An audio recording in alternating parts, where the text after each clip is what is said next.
وأحب أن أقدم بين يدي هذا الدرس بكلمة حفظكم الله تبارك وتعالى عما سمعنا به بالأمس من قيام أحد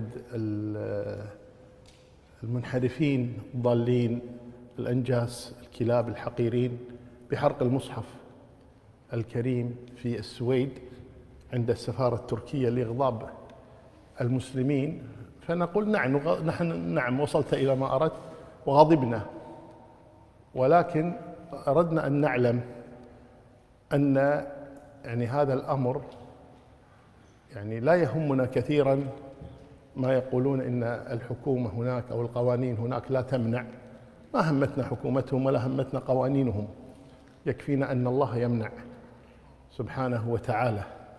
ولذلك نذكر فقط بقول الله تبارك وتعالى: ولن ترضى عنك اليهود ولا النصارى حتى تتبع ملتهم.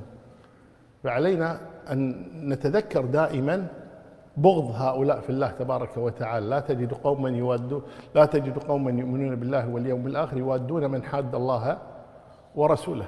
وأي محادة أعظم من إحراق كتاب الله تبارك وتعالى. فنقول لهذا النجس القدر الذي قام بإحراق كتاب الله تبارك وتعالى: شلت يدك. ونسأل الله تبارك وتعالى أن يجعله من حطيم جهنم، اللهم آمين.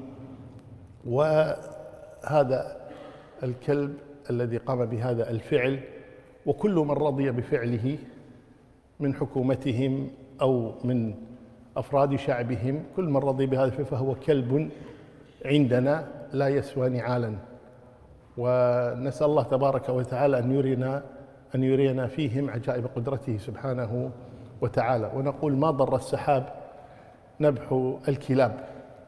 فهؤلاء الكلاب الذين يحاولون أن يثيروننا بالتعدي على هذه المقدسات نقول لهم: نعم وصلتم إلى ما أردتم وأثرتمونا، ولكن هذا إن شاء الله تبارك وتعالى يكون من باب أن الإنسان يعتز بدينه أكثر ويغار على دينه أكثر ويتذكر بغض هؤلاء لديننا وبعدهم عن الحق. وكذلك في الوقت ذاته حقيقة ما قامت به الحكومات الإسلامية من ردة فعل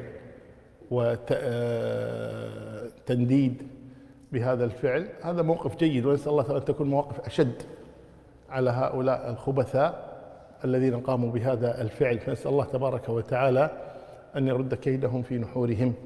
وادعوا عليهم، الدعاء على أمثال هؤلاء من أمثالكم الصالحين إن شاء الله تعالى مستجاب إن شاء الله تعالى. فادعوا عليهم أن يشل الله أيديهم وأن يرد كيدهم في نحورهم، اللهم آمين، والله المستعان.